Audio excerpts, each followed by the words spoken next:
One possible strategy to stave off higher inflation is raising the federal interest rate, but so far the Federal Reserve has not done so. However, that could change this month. Chair Jerome Powell says he supports a quarter-point increase as the Federal Reserve's short-term interest rate. But what does that really mean for you and me? Well, to help us answer that question, we've invited Dr. Andreas Hauskrecht, a Kelley School of Business professor at Indiana University Bloomington. Thank you so much for joining us today. We appreciate you spending the time. First up, why is the Federal Reserve considering this increase, and how will it affect inflation? It's a really good question. From a monetary viewpoint, from a central banker's viewpoint, there is not really a need to increase interest rates right now. And the Fed was really hesitant to do so. And the reason is that it's not monetary factors that are responsible for the measured increase in prices.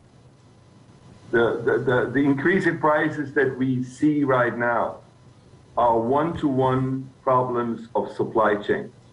So when you look which prices did really increase so much, it's new cars, because there's no chips to produce enough cars. It's used cars, because the rental fleets are buying now used cars instead of new cars, because there are no new cars. So those are other factors than actually monetary factors. But the pressure on the Fed to react got bigger, and bigger, and to a certain extent, we see some shortages on the labor market. And that has convinced the Fed to increase the Fed fund target rate by a quarter percentage point in the next meeting on March 16. What are the repercussions, consequences for the normal Hoosier? Nothing. Nothing? Nothing, absolutely not. You will not feel anything. It will not change the price trends. The bond market has already priced in this minor 25 basis point increase.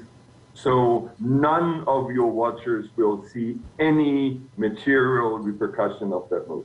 It's more psychological. We call this in central banking, it's a signaling that the Fed is willing to address the issue of rising prices. But they do it a little bit against their own will, if I might say. Okay, well, and that kind of explains why they've been so hesitant to do so far. So will that psychological, you're saying that it may make a psychological difference. Will that spur people to have more confidence and then spend? Is that kind of what they're hoping for? What they were hoping for before the Ukraine crisis was that the supply chain problems get resolved soon, that those shortages end, that we see that the price trends go down, and with declining inflation, we call this disinflation, the markets would calm down. Obviously now with the Ukraine crisis, everything is in the air. It will probably contribute to additional supply chain problems. And the Fed, it becomes something like a self-fulfilling prophecy. People think it's inflation, although we as central bankers would say that's not inflation. This is price increases due to other factors than monetary policy. But when people think it's inflation and they go to their employer and say, I want to have higher wages, and the wage costs go up, then the employers have to increase prices. This wrong perception becomes right. It becomes a self-fulfilling prophecy. And this is the situation of the Fed. And that's why the Fed was so hesitant, as you mentioned correctly, and did not increase interest rates in their last meeting. Okay, you have given us some fascinating information. We are really out of time, but I want to ask you one last thing, and that is then, what are we to do? Is it basically just something we just have to wait and let all of this kind of settle down and pass, or is there something that can actively be done to make things better?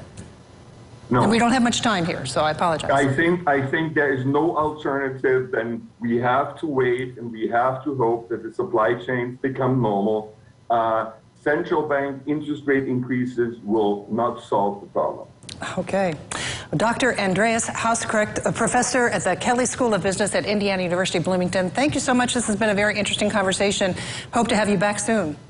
My pleasure.